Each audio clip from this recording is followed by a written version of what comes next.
오늘 본문은 이제 여전히 마태복음인데 마태복음 15장 21절부터 본문 좀 보겠습니다.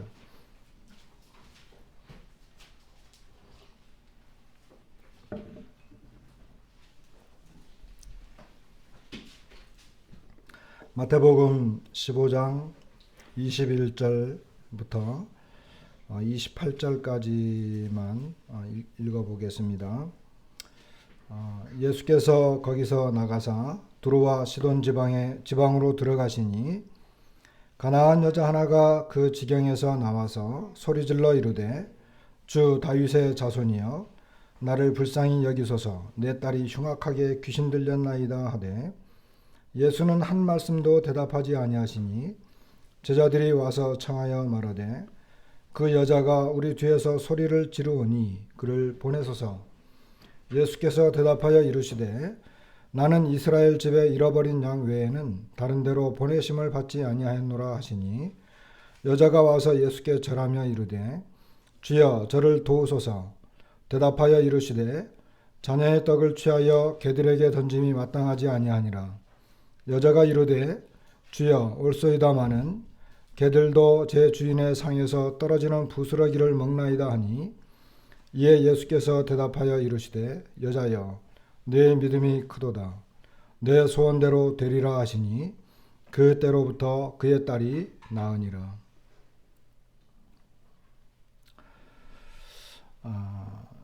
29절부터 31절까지는 예수님께서 다시 갈릴리 호숫가에서 많은 병자들을 고쳐주고, 그리고 이제 32절부터 39절까지는 예수님께서 한 4,000명 가량 되는 사람들을 떡 7개로 그리고 작은 생선 2마리로 4,000명을 먹이시는 이와 같은 내용이 나옵니다.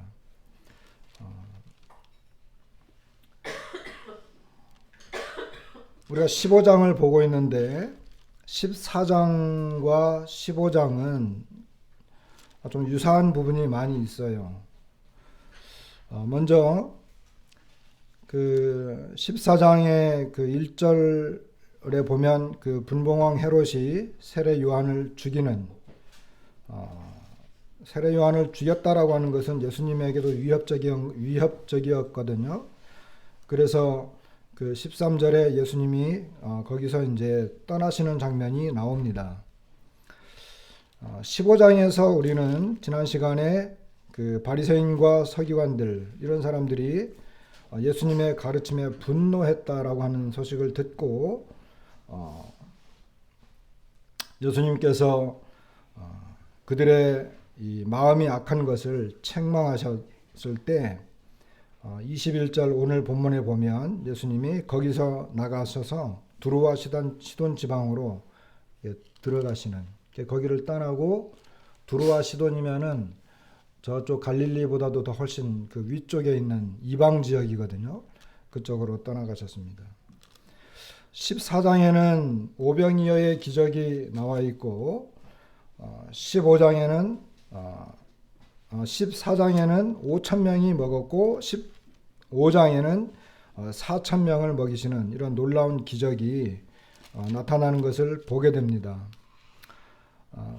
그리고 이제 예수님은 아까 이 어떤 위협들을 자신에게 닥치는 이런 위협 이런 것을 피하고 떠나셔서 다른 곳으로 가셨는데 다른 곳에 가셔서 거기서 예수님은 이 주님을 향한 믿음의 고백, 그리고 주님 되심을 고백하는, 그리고 주님이 누구이신가를 증명하는, 또 증명되어지는 이와 같은 내용들을 보게 됩니다.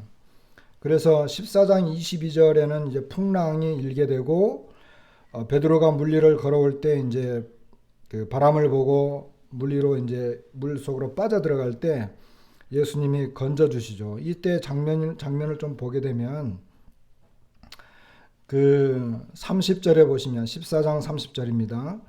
바람을 보고 무서워 빠져가는지라 소리질러 이르되 주여 나를 구원하소서. 그래서 이제 건져 주셨잖아요. 그 33절에 보게 되면 배에 있는 사람들이 예수께 절하며 이르되 진실로 하나님의 아들이로소이다.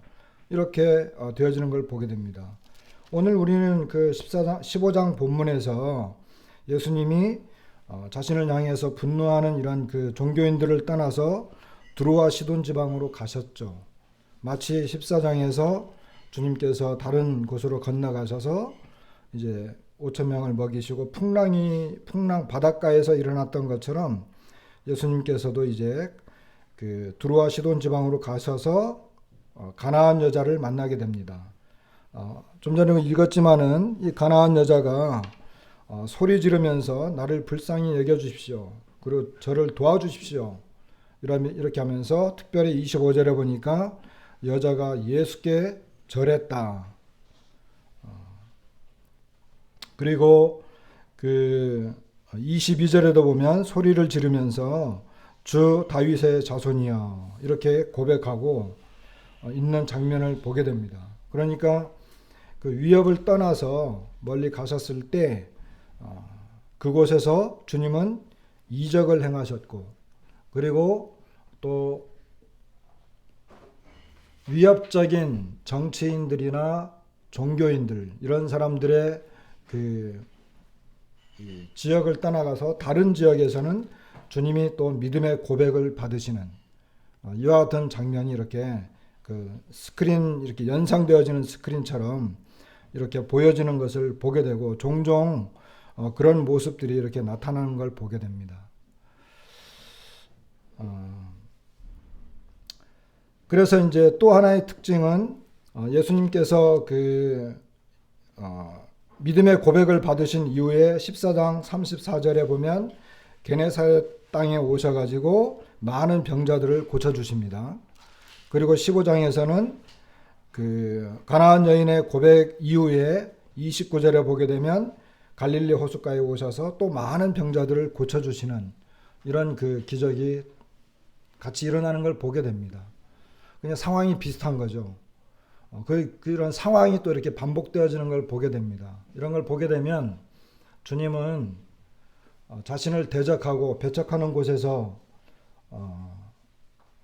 떠나가시는 것을 보게 되고 그리고 주님은 믿음의 고백을 들으신 이후에 자신의 사역을 계속 더 진행하시는 것을 보게 됩니다.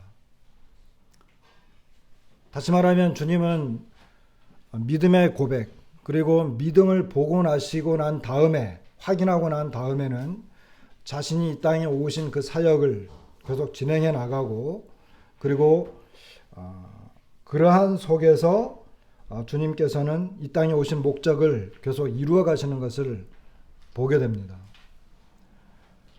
이것은 주님의 그 실제 육신의 모습으로 이 땅에 오셨을 때 진행하셨던 그런 모습입니다. 이것을 우리에게 비교를 좀 해본다고 한다면 어디나 그렇습니다. 주님은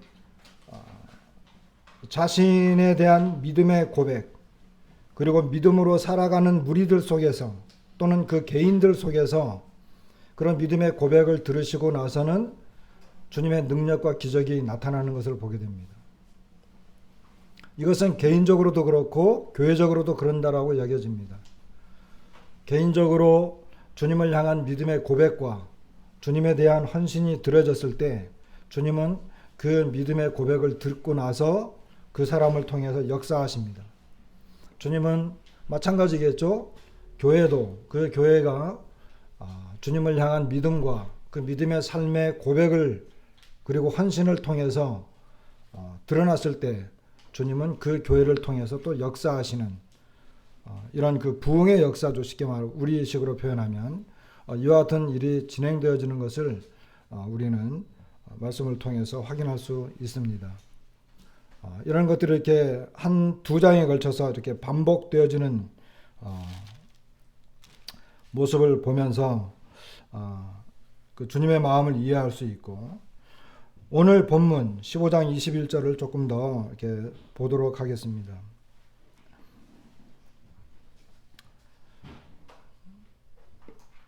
여러분들은 어떠세요? 저도 이제 마찬가지이지만 한 번씩 밖에 나가서 바람을 쐬고 싶을 때가 있죠. 특히 제주도는 우리가 살고 있는 지역이 워낙 아름다운 곳이기 때문에 우리 아이들도 집에 오면은 집에 있는 것보다는 밖에 나가서 이렇게 바닷가라도 거닐고 싶고 또 밖에 나가서 이렇게 뭐 음식도 먹고 싶고 그런 그럴 때가 종종 있지 않습니까?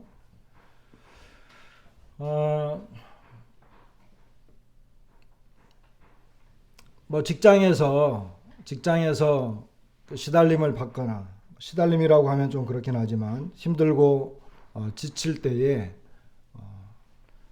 다른 곳으로 가고 싶고 그리고 자기하고 특별히 이렇게 마음이 맞지 않는 사람들하고 계속 스트레스를 받고 어떤 일 때문에 어려움을 겪고 그런 생활을 계속 하게 될 때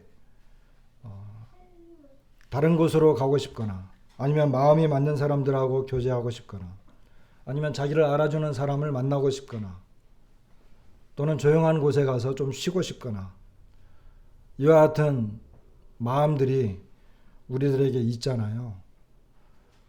예수님은 어땠을까요? 예수님도 마찬가지라고 여겨집니다. 예수님께서는 오늘 우리가 본문에 보게 되면 예수님께서 이 여인에게 대답하시는 내용 중에 이스라엘 집에 잃어버린 양 외에는 다른 데로 보내심을 받지 아니하였다. 이 말씀은 아마 기억하시는 분들이 계실지 모르겠는데 마태복음 10장에서 예수님께서 제자들을 보냅니다. 그럴 때 제자들에게 다른 데로 가지 말고 이방인의 길로 가지 말고 이스라엘 집의 어린 양을 찾아갈 것을 예수님께서 권면하시는 것을 보게 됩니다. 예수님께서는 이스라엘 땅에 오셨고 태어나셨습니다. 이스라엘 사람들과 함께 살았고 예수님은 이스라엘 사람입니다. 그리고 예수님은 이스라엘 주로 거의 대부분을 이스라엘 지역에서 보내셨습니다. 예수님은 아브라함과의 약속대로 그리고 특별히 다윗과의 약속대로 이스라엘 사람들 가운데 나셔서 그들을 상대하시면서 복음을 전하셨고 그들에게 자신을 드러내셨습니다. 그리고 이스라엘 안에 있는 그 당시 위정자들과 종교인들과 지역 주민들 그리고 심지어 동네, 고향 그리고 그 고향 바로 옆에 가버나움이라고 하는 도시에서 예수님 사역하시면서 예수님은 많은 사람들을 만났는데 거의 대부분이 다 이스라엘 사람들입니다. 예수님의 사역은 거의 대부분 이스라엘 지역에서 행해졌는데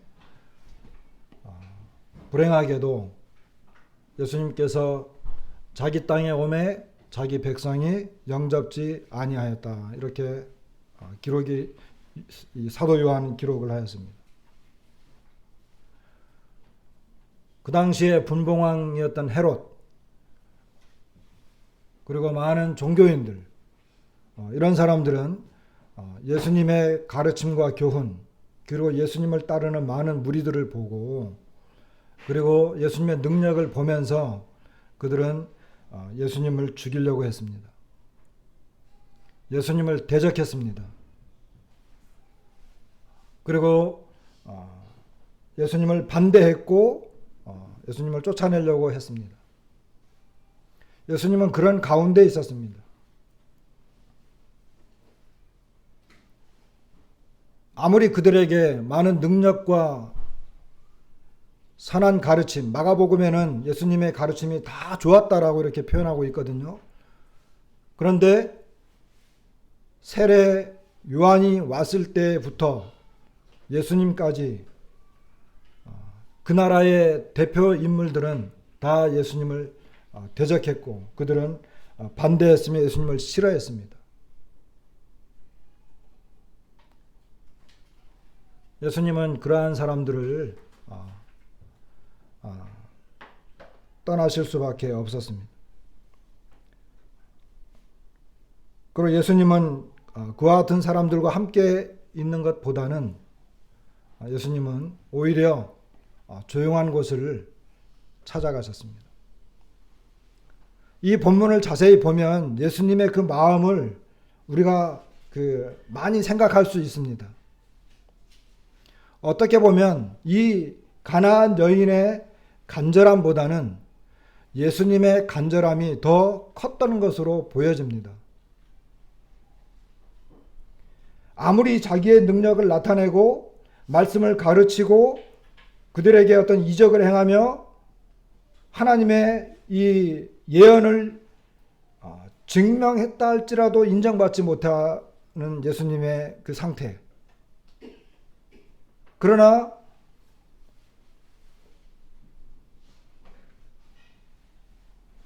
보잘것없는 여인이고 아무도 알지 못하는 사람이지만, 그리고 그 누구도 생각하지 못했던 곳에 예수님께서 발걸음을 옮기시고 멀리 가셨을 때 걸어가면서 또는 그곳에서 예수님은 자신을 알아보는 한 사람, 자신이 누구인지를 믿고 그 믿음을 고백하는 한 사람, 아무리 자기 백성들이라 할지라도 그곳에서 하나님의 아들로 오신 이 예수님을 대적하고 반대하고 그 가르침을 부인하고 그런 곳에 계속 있을 때 예수님의 마음의 고통은 아마 더 컸을 것입니다. 마태가 이 내용을 기록했지만 예수님께서 가나안 여인을 만나가지고 가나안 여인의 믿음의 그 고백을 통해서 오히려 예수님은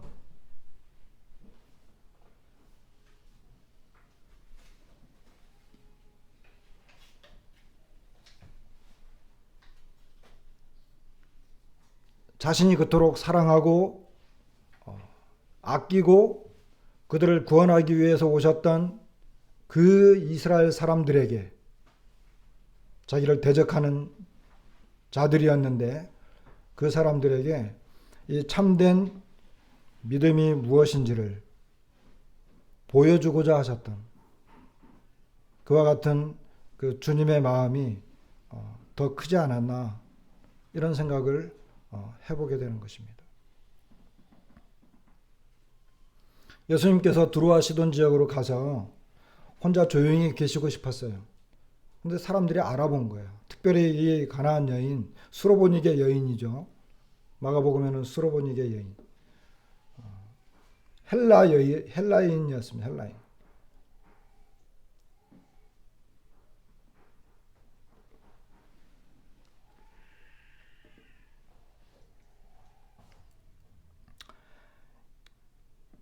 이 여인이 그 예수님에게 오셔가지고 이야기합니다. 소리를 지르면서 다윗의 자손이여 나를 불쌍히 여기소서. 내 딸이 흉악하게 귀신 들렸나이다. 여기에는 이 여인의 그 말과 예수님의 말이 이렇게 서로 이렇게 되어져 있습니다. 23절에는 제자들이 이렇게 대신 이야기하는 내용이지만 여전히 이 여인이 계속해서 소리를 지르기 때문에 제자들이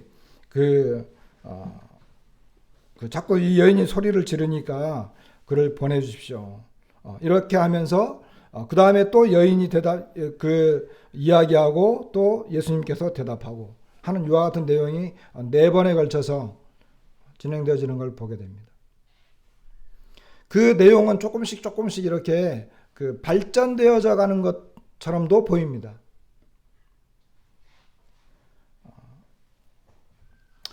그 여인이 제일 먼저 한 것은 뭐냐면 예수님이 있다는 소식을 듣고 예수님 앞에 나와가지고 소리를 질렀습니다. 주 다윗의 자손이여 나를 불쌍히 여기소서. 근데 주님이 대답하지 않으세요.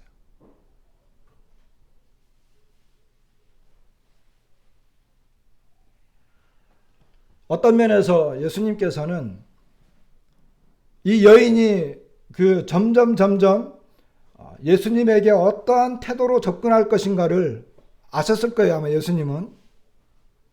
그리고 예수님은 그 여인의 마음을 아마 아셨을 것입니다. 그러나 그는 처음부터 대답하지 않으셨어요, 예수님께서는. 예수님께서는 그 종교인들, 그 앞에 종교인들에게는 변론하고 그들에게는 이야기하셨지만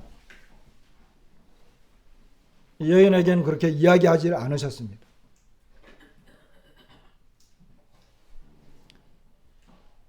믿음이라고 하는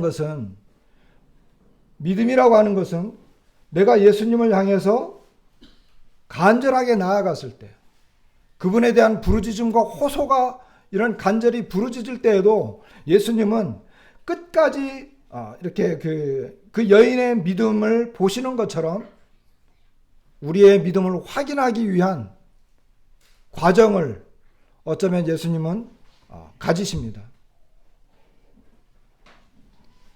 오늘날 많은 사람들은 예수님에 대한 믿음에 대해서 굉장히 단순하게 생각합니다. 그리고 기독교에서는 단순한 믿음을 계속 강조하고 있습니다.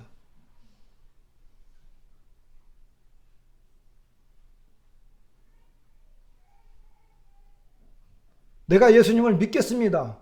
자, 내가 어떤 그 주님을 구원받기 전에 예수님에게 나아갈 때 그냥 누군가가 예수님 믿으면 구원받아. 그러니까 내가 믿고 그냥 구원받은 적이 있나요? 여러분?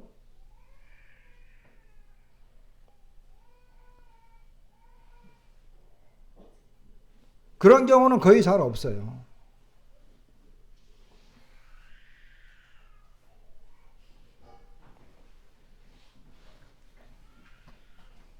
대부분의 사람들은 자신의 이 죄와 자신이 처한 어떤 상황과 그리고 특별히 하나님 앞에서 자신의 이런 그 내면적인 문제, 상황들 이와 같은 것으로 깊은 고민 속에 빠지면서 주님 앞에 간절히 나아갑니다.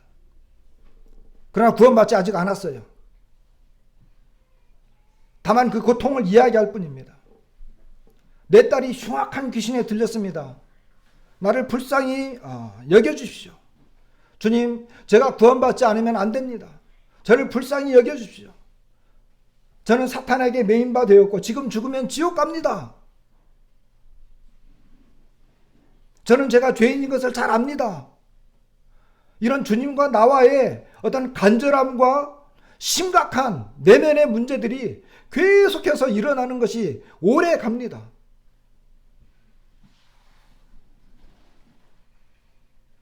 그러나 주님 대답하지 않아요.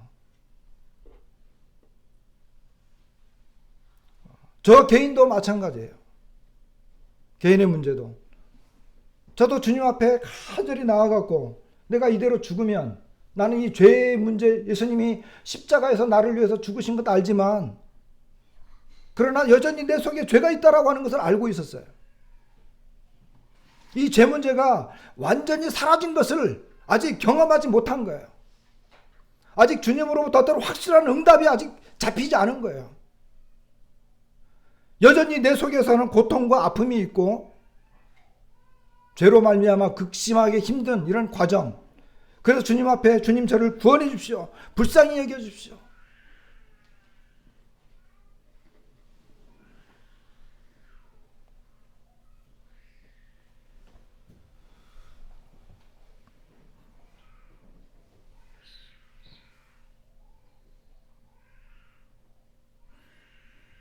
이와 같은 그 과정이 있었습니다. 이제 계속 그렇게 하니까 이제 그 제자들이 나중에 와서 제자들이 또 와서 이제 예수님에게 이야기합니다. 그 여자가 우리 뒤에서 계속 소리를 지릅니다. 우리의 간절함이 다른 사람들도 아나요? 그냥 교회를 다니는 것인지 아니면 나의 간절함이 구원받고자 하는 열망과 애씀이 내가 주님 앞에 나아가고자 하는 주님 앞에 내 문제를 해결하기 위한 이런 과정들이 다른 사람도 과연 알고 있는지 여기 제자들이 어떤 도움이 필요했어요. 여자가 제자들에게 도움을 청한 건 아니지만 그의 부르짖음과 호소, 간절함은 그 주변 사람들에게도 영향을 끼쳤습니다. 그래서 제자들이 저 여자가 계속 주님을 부르니까 주님 그냥 보내십시오. 어떻게 해결해서 좀 보내주십시오. 이렇게 이야기합니다.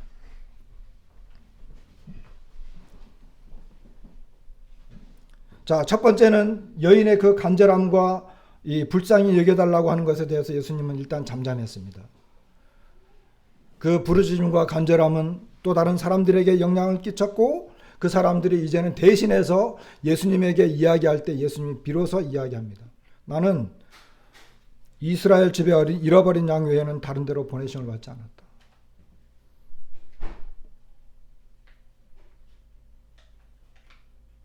이것은 예수님께서 그 여인에 대해서 나는 너와 아직 관계가 없어. 나는 아직 너에게 말해줄 수 없는 그런 상태다.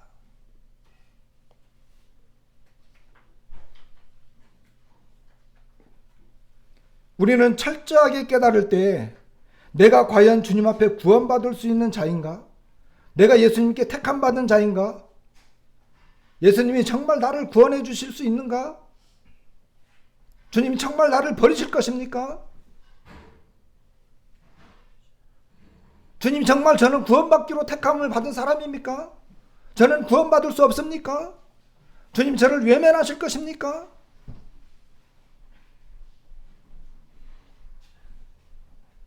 어쩌면 이와 같은 간절함은 이스라엘 백성들이 가졌어야 했는데 예수님은 이와 같은 것을 계속 부각하면서 이방 여인을 통해서 오히려 이와 같은 음성을 들을 때 이것은 여인의 문제이기도 하지만 또 예수님의 문제이기도 했습니다.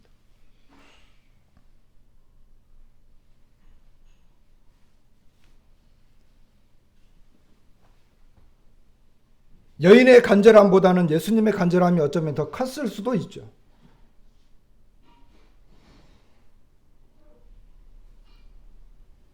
예수님께서는 이 여인을 외면하는 것처럼 말씀하십니다. 그러나 예수님의 중심에는 그 여인을 외면하는 게 아니었어요. 예수님께서 이스라엘 집의 어린 양 외에는 나 다른 데로 보내심을 받지 않았다? 그러면 두로와 시돈에는 왜 갔겠습니까?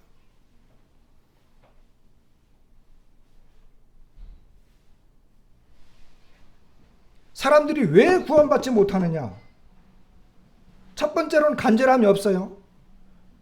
그러나 그 간절함을 넘어서 주님, 정말 주님이 나를 구원해 주지 않으면 나는 소망이 없습니다. 왜 저를 모른 채 하십니까? 이렇게 부르짖는데 주님 정말 나를 모르십니까? 이런 게 없는 거예요. 오늘날 기독교가 그 쇠퇴하고 많은 가짜들이 양산되는 이유는 그냥 이 지식적이고 쉽게 말하면 이 텍스트적인 신앙이기 때문에 그래요.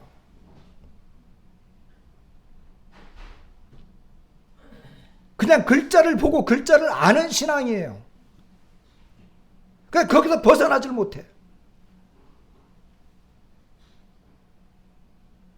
그러니까 실제로 예수님을 만나서 여러분 여기 이 컵 속에 아주 맛있는 그 차가 있다고 생각을 해보십시다. 맨 처음에 차를 마시기 위해서 차 봉지, 이 봉지를 딱 봤어요. 봤더니 거기 텍스트들이 쫙 기록이 돼 있어. 이 차는 어디에서 만든 것이고 어떤 제품이기 때문에 봉지를 뜯을 때는 이렇게 뜯어야 되고, 그리고 이 차는 반드시 80도, 70도의 온도에 이렇게 넣어서 해야 됩니다. 그럴 때 진정한 맛이 우러납니다. 뭐 이런 그 설명서들이 쫙 나와 있어요. 아까 말씀드린 것처럼 많은 사람들이 그 설명서를 보고 그 차를 알았다라고 생각을 해요. 그 차봉지를 찢어서 넣고 물을 부어서 그것을 이렇게 실제로 마셔보지 못했기 때문에, 그리고 그 내용을 다 모른다 할지라도 그것을 만들어서 다른 사람에게 줬을 때 그 사람은 이것을 다 모른다 할지라도 마신 사람하고 텍스트만 아는 사람하고의 차이점은 엄청난 것입니다.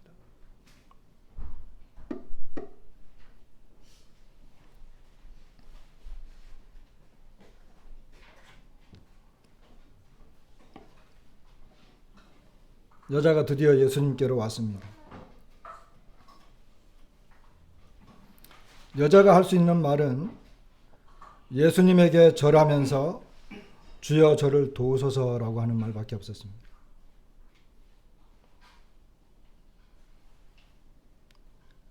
그는 자신이 이방 여인이고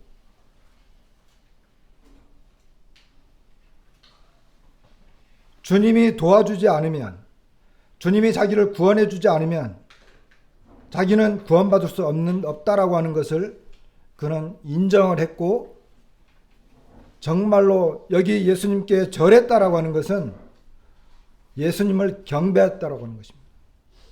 예수님만이 나의 구원자이십니다라고 하는 것입니다. 예수님만이 나의 전부입니다라고 하는 것입니다. 예수님만이 나의 하나님입니다. 예수님만이 나의 절대적인 분입니다. 이 나의 모든 문제, 우리 딸의 문제, 이 문제, 내가 갖고 있는 이 문제를 완전히 해결해 줄 수 있는 분은 바로 당신밖에 없고, 당신은 전능하신 하나님이십니다. 예수님을 믿는다라고 하는 것은 예수님의 전적인 그분을 믿는 거예요. 어느 한 내용을 믿는 게 아니에요. 여러분, 예수님을 믿을 때 어떻게 나아갔습니까? 오늘날 예수님을 소개할 때, 예수님을 믿으라고 할 때 어떤 예수님을 소개합니까? 우리가 믿고 있는 예수님은 또 어떤 분입니까?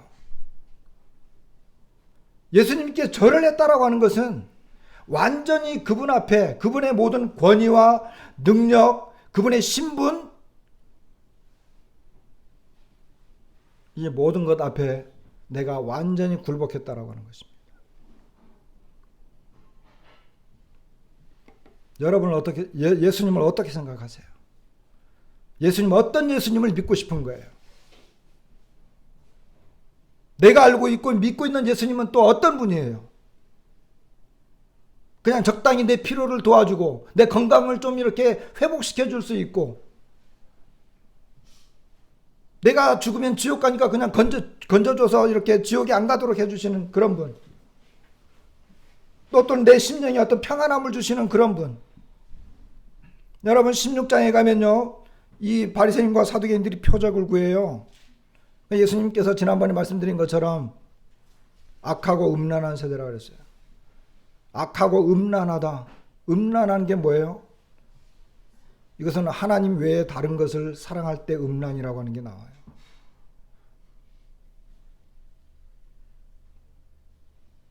그러니까 이 사람들이 어떤 과학적인 지식, 세상 돌아가는 지식, 이런 것들을 많이 잘 알고 있는데 그들의 마음과 생각은 하나님보다 다른 것을 더 사랑하는 음란한 자들이었어요. 완전하고 진짜 표적의 주인공은 예수님이잖아요. 하나님이 이 땅에 오셨다는 것이 진짜 표적이잖아요. 하나님께서 나를 구원하시기 위해서 이 땅에 내려오셨다라고 하는 예수님은 바로 그 하나님이시다라고 하는 것이 진짜 표적이잖아요. 그러면 내가 만난 그 예수님 앞에 엎드려 굴복할 때 예수님은 완전하신 하나님이시고, 제가 절대로 굴복하고 복종하고 섬기고 따라가며 주님 당신만 나의 왕이십니다라고 하는 고백이 여인에게서 나온 거예요. 이것이 믿음입니다.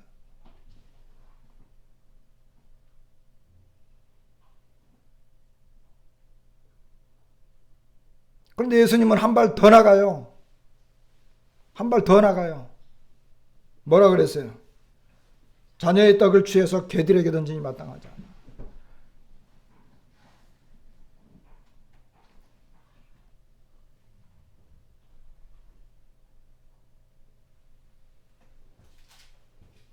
여인은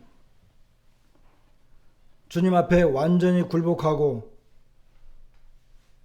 그분을 하나님으로 인정하고 따를 때에 그가 어떠한 수모나 그리고 그가 어떠한 위치에 있는다 할지라도 여전히 예수님은 주인이십니다. 개면 어떻고 돼지면 어떻고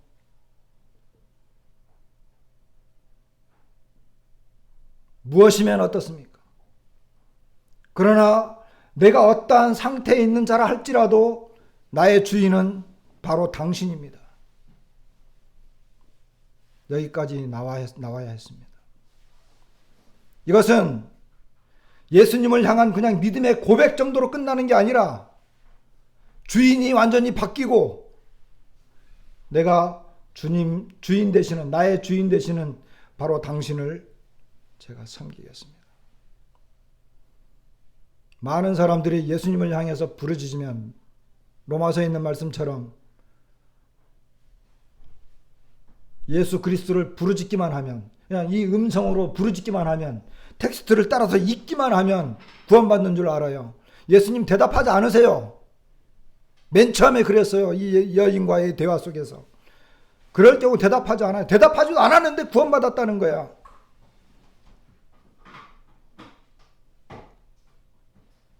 착각하고 있는 거죠. 여기에 여인이 내 믿음이 크도다. 얼마나 놀랍습니까? 우리가 지난 장에서는 베드로가 정말 그 놀라운 기적을 일어났을 때 베드로에게는 믿음이 적은 자여 그랬잖아요.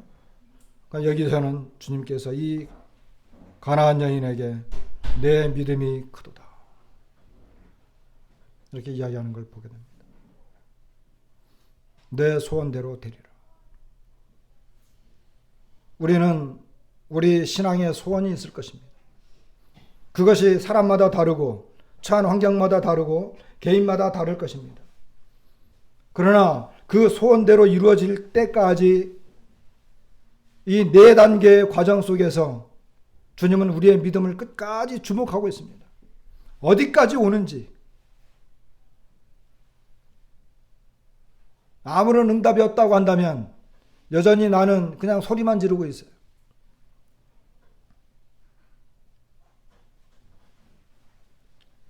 그러나 이 여인은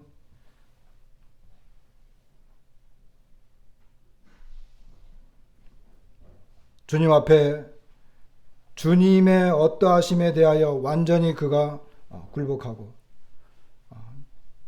당신은 바로 나의 주인입니다.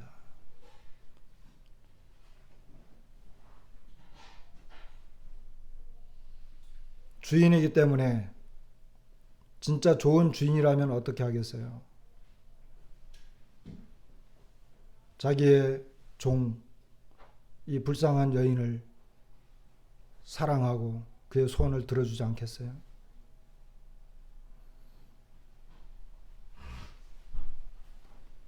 그래서 내 믿음이 크도다. 이렇게 점점 올라가서 결국은 주님의 이런 대답이 나오는 걸 보게 됩니다. 그러면서 내 소원대로 되리라.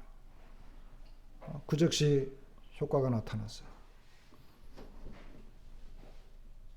믿음은 단순한 것처럼 보이지만 단순함 속에서도 여전히 주님은 우리의 이 진정한 마음, 진실한 믿음 이것을 계속 쳐다보고 계십니다. 사실 이것은 누구에게서 나와야 돼요? 이스라엘에게서 나와야 돼요.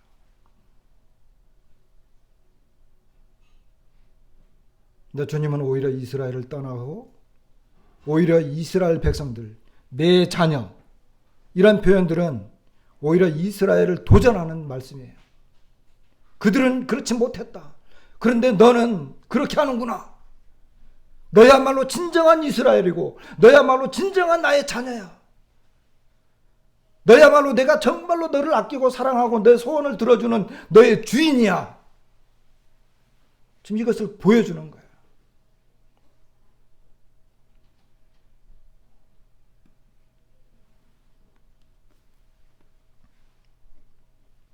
이 사건 하나를 가지고 예수님은 두로와 시돈 지방까지 올라가셨다가 다시 이렇게 밑으로 데가볼리 지역을 이렇게 빙 돌아서 오는 그 여정을 진행하시는 것을 보게 됩니다.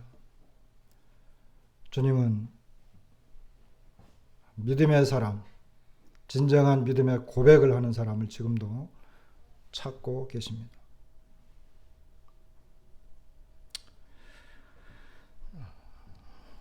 오늘 말씀을 마치겠습니다.